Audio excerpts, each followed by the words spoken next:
नमस्कार, India voice देख रहे हैं आप। आपके साथ मैं हूं बबीता। तो आज से 3 दिवसीय कानपुर दौरे पर आरएसएस प्रमुख मोहन भागवत रहने वाले। तो वाल्मीकि समाज को बीजेपी के करीब लाने के लिए मंथन होगा। तो संघ का आज से स्वर संगम घोष शिविर हो रहा है शुरू। तो भागवत के दौरे के निकाले जा रहे हैं कई राजनीतिक मायने भी। तो दलित वोटों को बीजेपी की तरफ लाने की कोशिशें अब तेज हो गई है। तो आज मोहन भागवत घोष शिविर में शामिल भी होंगे। तो फूलबाग में वाल्मीकि समाज के कार्यक्रम में बतौर मुख्य अतिथि रहेंगे मौजूद।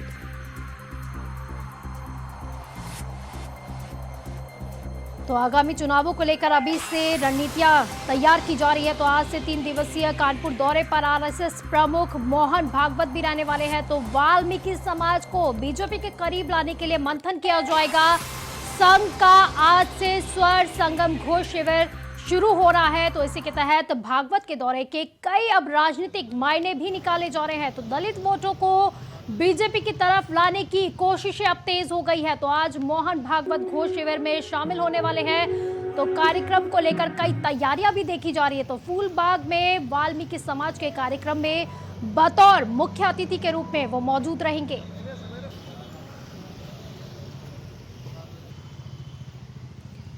तो इसी पर ज्यादा जानकारी के लिए हमारे संवाददाता मोहम्मद असलम हमारे से जुड़ गए हैं। तो मोहम्मद, जिस तरह से देखा जा रहा है 3 दिवसीय कानपुर दौरे पर है आरएसएस प्रमुख, लेकिन राजनीतिक सरगर्मियां भी तेज हो गई है। जी बिल्कुल, आज से संघ प्रमुख मोहन भागवत कानपुर दौरे पर रहेंगे और आज दिल्ली से रवाना होंगे और कानपुर 9:35 पर रात में यहां पर पहुंच जाएंगे। उनकी सुरक्षा व्यवस्था को लेकर यहां पर पुख्ता इंतजाम कर लिए गए हैं सेंट्रल रेलवे स्टेशन पर। इसके अलावा दीनदयाल उपाध्याय वो उसके बाद पहुंचेंगे, वहां पर प्रवास करेंगे एक दिन एक रात। उसके बाद कल से उनके जो कार्यक्रम है उनकी शुरुआत हो जाएगी। सबसे पहले वो जो स्वर संग्राम वहां पर जो कार्यक्रम है उसमें हिस्सा लेने के बाद वहां पर मौजूद रहेंगे और जो वाल्मीकि समाज का जो कार्यक्रम है उसमें भी शिरकत करेंगे। उसके बाद आपको बता दें कि जो दीनदयाल उपाध्याय में कार्यक्रम शुरू होना है वहां से शुरू भी हो गया है। आज 17 जो वाद्य यंत्र है वहां पर उनकी प्रदर्शनी हुई थी और कार्यक्रम में तकरीबन हजारों तादाद में वहां पर लोग पहुंचे हुए हैं और प्रदर्शनी देख रहे हैं। फिलहाल अगर हम कार्यक्रम की बात करें तो 3 दिवसीय दौरे में आज मोहन भागवत कई कार्यक्रमों में हिस्सा लेंगे, जिसमें कि सबसे प्रमुख है जो वाल्मीकि जयंती, उसमें हिस्सा लेंगे। तो कहीं ना कहीं इस पूरे मामले को लेकर जो राजनीतिक सरगर्मियां वो भी तेज हो गई है, क्योंकि वाल्मीकि समाज के कार्यक्रम में वो उपस्थित रहेंगे और बताया जा रहा है कि हजारों की तादाद में जो लोग हैं वो भी आ सकते हैं। कई पार्टों में वहां पर जो संबोधन है वो होगा और वहां पर लोग पहुंचेंगे। इसके अलावा एक के बाद एक कई कार्यक्रम में वहां पर वो उपस्थित रहेंगे। अगर हम सुरक्षा व्यवस्था की बात करें तो यहाँ पर कानपुर में सेंट्रल स्टेशन से लेकर वहां पर जो जहाँ पर वो रहेंगे दीनदयाल उपाध्याय विद्यालय में, वहां पर उनसे पुख्ता इंतजाम किए गए हैं। वहां पर अस्थायी तौर पर एक हॉस्टल भी बनाया गया है जो कि 3 दिन का वहां पर बनाया जाएगा। वहां पर डॉक्टरी टीम 24 घंटे मौजूद रहेगी और इसके अलावा वहां पर दीनदयाल उपाध्याय जो विद्यालय है वहां के आसपास के इलाकों में जो पुलिस के खुफिया लोगों को भी लगाया गया है, तमाम एजेंसियों को बताया गया है। इसके अलावा वहां पर अगर हम सुरक्षा व्यवस्था की और बात करें तो करीबन 500 पुलिसकर्मी वहां पर बताया जा रहा है कि तैनात रहेंगे, क्योंकि उनके साथ ही Z+ सिक्योरिटी होती है। तो ऐसे में पुलिस काफी एहतियात बरत रही है। जी असलम, क्योंकि संघ पर पहले से ही कई आरोप लगाती आई है, विपक्षियों की ओर से यही कहा जाता है कि संघ जो है बीजेपी के लिए जमीन है ना वहां पर बनाती है, जमीन को तलाशती है, जमीन बनाती है। तो बीजेपी के लिए, क्योंकि वाल्मीकि समाज को आज वो मुख्य अतिथि के तौर पर जो ये कार्यक्रम होने वाला है मुख्य अतिथि के तौर पर वो मौजूद भी रहने वाले, तो बीजेपी के लिए कितना फायदेमंद हो सकता है ये? जी बिल्कुल, कहीं ना कहीं बीजेपी के लिए ये हम कह सकते हैं कि फायदा ही होगा, क्योंकि बताया ये भी जा रहा है कि जो बीजेपी के कई नेता भी उनसे इस कार्यक्रम के दौरान मिल सकते हैं और जो प्रांतीय उनके जो संघ के पदाधिकारी हैं उनके साथ भी मीटिंग करेंगे। और बताया जा रहा है कि कई ऐसी जो योजनाएं हैं जिस पर चर्चा होगी। और इसके अलावा तो कहीं ना कहीं अगर हम कानपुर की बात करें तो इसको लेकर जो राजनीतिक सरगर्मियां हैं वो तेज हो गई हैं और कयास लगाया जा रहा है कि जो आने वाला चुनाव है उसको लेकर किया जा रहा है। तो ऐसे में जो विपक्षी पार्टियां हैं उनके भी अब बयान आने शुरू हो जाएंगे। तो फिलहाल जो अगर हम कार्यक्रम की बात करें तो 3 दिवसीय दौरा है। तो ऐसे में चुनाव से लोकसभा चुनाव भी कुछ दिनों में 3 दिवसीय दौरा है, तो काफी जो इसके मायने भी बन रहे हैं। जी क्योंकि असलम देखा गया जिस तरह से अगर मैं एग्जांपल दूं केरल का ही, तो केरल में भी संघ काफी ज्यादा मजबूत है। हालांकि बीजेपी वहां पे काफी कमजोर दिखाई देती है। जिस तरह से वहां पर वो उनको बीजेपी को मजबूत करता है, तो क्या कहा जाए कि वाल्मीकि जो समाज के साथ जब वो मुख्य अतिथि के तौर पर जुड़ेंगे तो बीजेपी के लिए ये भी काफी ज्यादा फायदेमंद हो जाएगा। जी बिल्कुल कह सकते हैं, क्योंकि चुनाव के बाद से ही लगातार जब से केंद्र में सत्ता आई है बीजेपी की, तो कहीं ना कहीं जो वाल्मीकि समाज का भी रुझान है वो बीजेपी की ओर देखने को मिला है। तो ऐसे में ये और ही ज्यादा मजबूती के साथ जो कार्यक्रम हो रहा है, तो ये बीजेपी की और ज्यादा मजबूती साबित हो सकती है, क्योंकि एक जाना माना चेहरा है और लोग पसंद करते हैं। तो ऐसे में जो कानपुर के लोग हैं, जो यहाँ का वाल्मीकि समाज है, अब उस पर इसका क्या प्रभाव पड़ता है, किस तरीके से क्या चर्चा होती है वहां पर, तो संबोधन के बाद भी मालूम पड़ेगा। लेकिन कहीं ना कहीं ये फायदेमंद साबित होने वाला है। तो जिस तरह से प्रमुख जुड़ने वाले हैं आरएसएस के, मोहन भागवत वहां पहुंचने वाले, तो वाल्मीकि समाज में कितना उत्साह देखने को मिल रहा है? इस कार्यक्रम को लेकर वहां पर जो तैयारियां थी वो पूरी कर ली गई थी, और वहां पर जो कार्यक्रम होना है उसको लेकर जो वहां के जो मुख्य लोग हैं जो देख रहे हैं, इस कार्यक्रम की देख रेख कर रहे हैं, उनमें काफी उत्साह है। और जो मोहन भागवत वहां पर पहुंच रहे हैं, उनके आने की वहां पर तैयारी भी पूरी कर ली गई है। किस तरीके से उनका क्या सम्मान के तौर पे किस तरीके से किसको बुलाना है, और क्योंकि मुख्य अतिथि वही होंगे, तो ऐसे में वहां पर जो इलाके के संभ्रांत लोग हैं वो भी मौजूद रहेंगे। और बताया ये भी जा रहा है कि जो यहाँ पर बीजेपी के कुछ विधायक हैं वो भी मौजूद हो सकते हैं। तो ऐसे में कहीं ना कहीं वाल्मीकि समाज में जो तैयारियां हैं वो पूरी कर ली है। और तो असलम 3 दिवसीय दौरे पर रहने वाले हैं, तो फिर क्या क्या मुख्य कार्यक्रम रहने वाले हैं उनका इस दौरान? जी अगर हम कार्यक्रम की बात करें तो आज वो 9:30 बजे यहाँ पर कानपुर में पहुंच जाएंगे, 9:35 पे। जिसके बाद वो सीधा दीनदयाल उपाध्याय जो विद्यालय है वहाँ पर प्रवास करेंगे। उसके दूसरे ही दिन वहाँ पर जो कार्यक्रम है वो शुरू हो जाएगा। और जो मुख्य कार्यक्रम है वहाँ पर वो स्वर संग्राम जो कार्यक्रम है, स्वर संग्राम, जिसमें जो वादक हैं वो वहाँ 70 प्रकार के वादक रखे गए हैं, वाद्य यंत्र जिनका प्रदर्शन होगा और प्रदर्शनी स्टार्ट भी हो गई है, उस कार्यक्रम में हिस्सा लेंगे। इसके अलावा जो प्रांतीय पदाधिकारी है उनके साथ समीक्षा बैठक करेंगे, और उसके बाद जो वाल्मीकि समाज का जो कार्यक्रम है उसमें हिस्सा लेंगे। हालांकि प्रोटोकॉल में जो है अभी 3 ही कार्यक्रम बताए गए हैं, लेकिन कयास लगाया जा रहा है कि क्योंकि 3 दिवसीय दौरा है तो ऐसे में कई और कार्यक्रम भी शिरकत कर सकते हैं। चलिए, बहुत बहुत शुक्रिया असलम आपका इन तमाम जानकारी के लिए।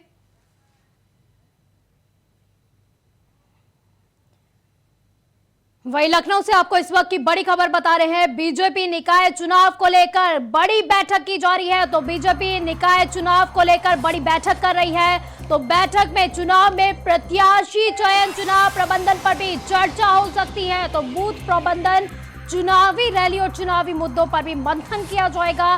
साथ ही कानपुर बुंदेलखंड के नेताओं की बैठक भी संपन्न हो चुकी है। तो 1:30 बजे ब्रज पश्चिम क्षेत्र के पदाधिकारियों की बैठक भी शुरू हो जाएगी। साथ ही दोपहर 3 बजे काशी और गोरखपुर क्षेत्र की बैठक भी होने वाली है। तो निकाय चुनाव प्रभारी, सह प्रभारी और संयोजकों की बैठक भी होगी। तो शाम 5 बजे 17 नगर निगम के प्रभारियों की बैठक भी होने वाली है।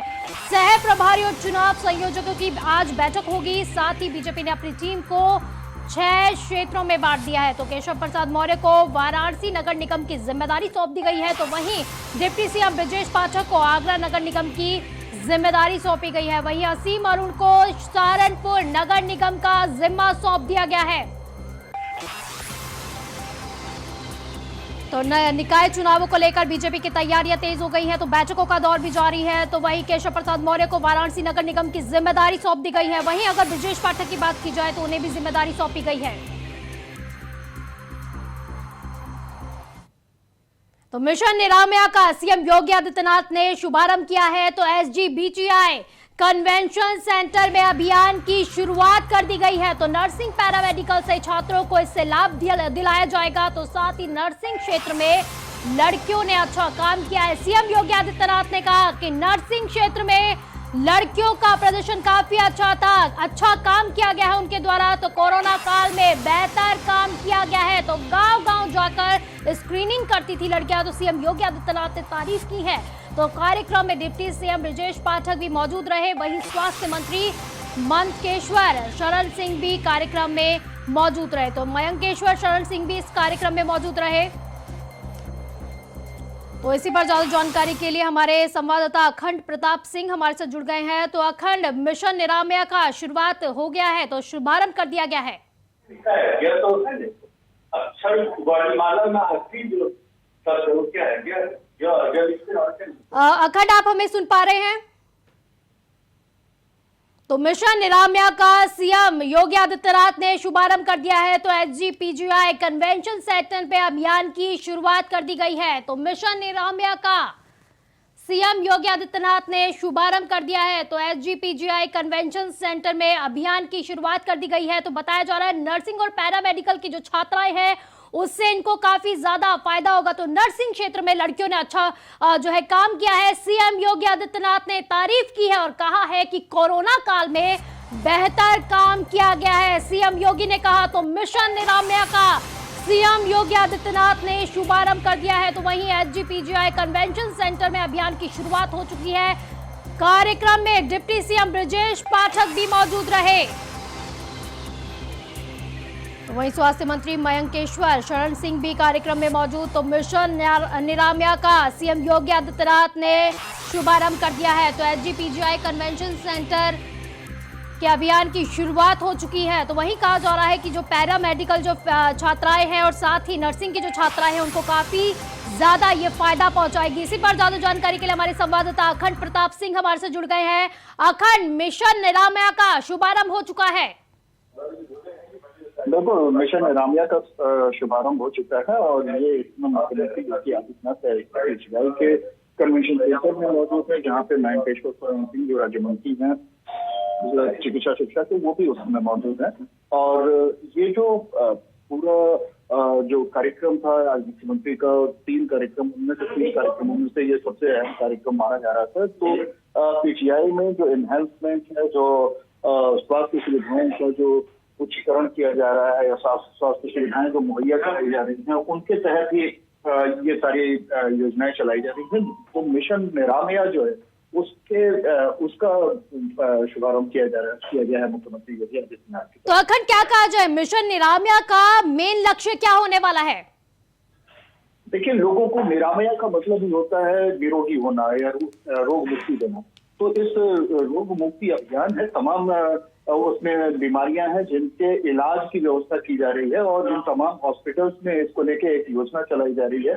इसको एक मिशन मोड में चलाने के लिए भी मिशन निरामया का की संकल्पना की गई है। अब इस संकल्पना को कैसे साकार किया जाना है, ये अभी थोड़ी देर में जब इसका पूरा डिटेल जारी किया जाएगा तो उसमें क्या प्रारूप होगा, किस तरीके से ये सब कुछ मिशन काम करेगा, कहाँ से सबसे पहले लागू किया जाना है, कितने लोग इसमें शामिल हो रहे हैं, ये सारी चीजें बड़े विस्तार से सरकार की तरफ से ये मुहैया कराई जाएंगी। लेकिन अभी जो आज शुभारंभ किया गया है, तो इसकी सबसे बड़ी वजह यही है कि लोगों को रोग मुक्ति देने के लिए या रोग में इलाज जो मुहैया कराने के लिए ही इसी मकसद के साथ इस। चलिए, बहुत बहुत शुक्रिया अखंड आपका इन तमाम जानकारी के लिए। वक्त हो चला एक छोटे से ब्रेक का। ब्रेक के बाद जल्द हाजिर होंगे। वक्त के बाद एक बार फिर से स्वागत है आपका। तो बढ़ते अगली खबर की ओर। तो लखनऊ से इस वक्त की बड़ी खबर आ रही है। उपचुनाव को लेकर बीजेपी और सपा ने अपने प्रत्याशियों को घोषित किया है। तो यूपी की गोकर्णनाथ विधानसभा सीट पर उपचुनाव होना है। तो गोला गोकर्णनाथ सीट से सपा पार्टी ने विनय तिवारी को अपना प्रत्याशी बनाया। वहीं पर बीजेपी ने अमन गिरी को अपना प्रत्याशी चुना है। तो दिवंगत विधायक अरविंद गिरी के बेटे हैं अमन गिरी।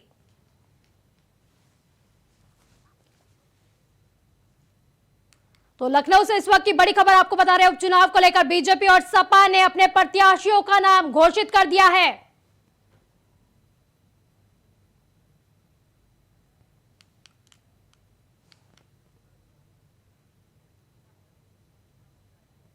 जनसभा को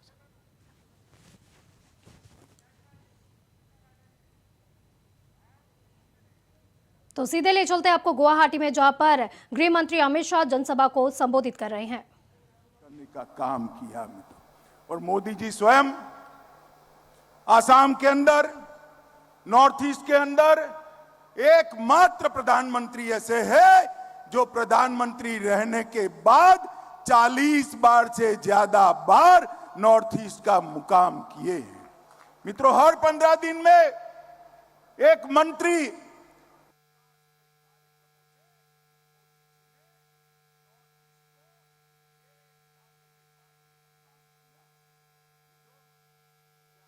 उत्तर पूर्व का दौरा करता है और यहां पर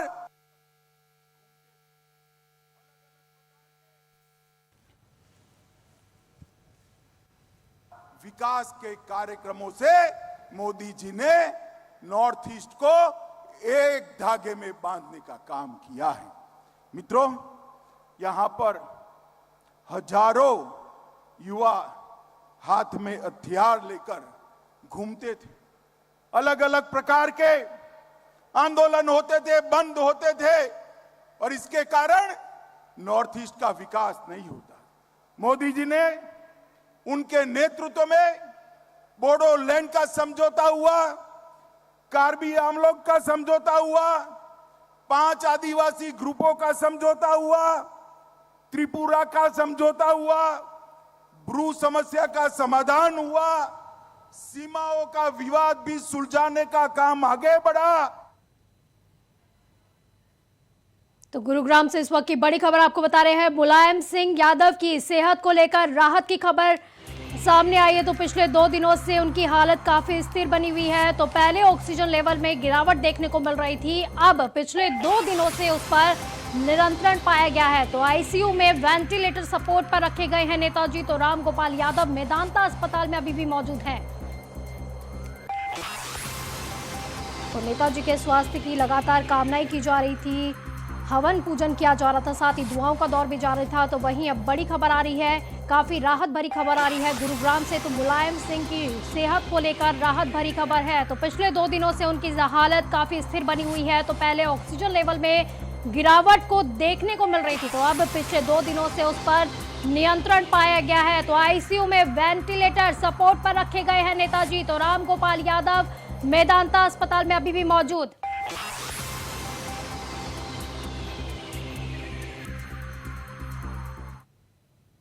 तो मुलायम का सियासी सफर आपको बता रहे हैं। तो 1967 में पहली बार विधानसभा के सदस्य चुने गए थे वो। तो 1967 में जसवंत नगर से विधायक बनाए गए थे। तो मुलायम सिंह यादव का सियासी सफर आपको बता रहे हैं। 1967 में पहली बार यूपी के मंत्री बने थे वो। तो 1980 में जनता दल के यूपी अध्यक्ष चुने गए थे। साथ ही 1985 से लेकर 87 तक यूपी विधानसभा में नेता प्रतिपक्ष चुने गए थे। तो इसके बाद 1989 में पहली बार सीएम बने थे। तो 1992 में सपा की स्थापना, राष्ट्रीय अध्यक्ष बनाए गए थे। साथ ही 1993 में दूसरी बार यूपी के सीएम चुने गए थे। तो मुलायम सिंह यादव के सियासी जो सफर है उसके बारे में हम आपको बता रहे हैं। 1996 में पहली बार लोकसभा सांसद उन्हें चुना गया था। फिर 1996 से लेकर 98 तक केंद्र में रक्षा मंत्री के तौर पर उन्होंने जिम्मेदारी संभाली। तो 1998 में दूसरी बार लोकसभा सांसद चुने गए थे। तो उसके बाद 1999 में तीसरी बार लोकसभा चुनाव जीता था उन्होंने। फिर 2003 में तीसरी बार यूपी के सीएम बनाए गए थे। उसके बाद 2003 से लेकर 7 तक वो यूपी के मुख्यमंत्री के तौर पर रहे। फिर 2004 में चौथी बार चुने गए थे वो लोकसभा सांसद। फिर 2007 से लेकर 9 तक यूपी के नेता प्रतिपक्ष के रूप में उन्होंने कार्यभार संभाला था। बुलेटिन में फिलहाल के लिए बस इतना ही। आप देखते रहिए इंडिया वॉइस। नमस्कार।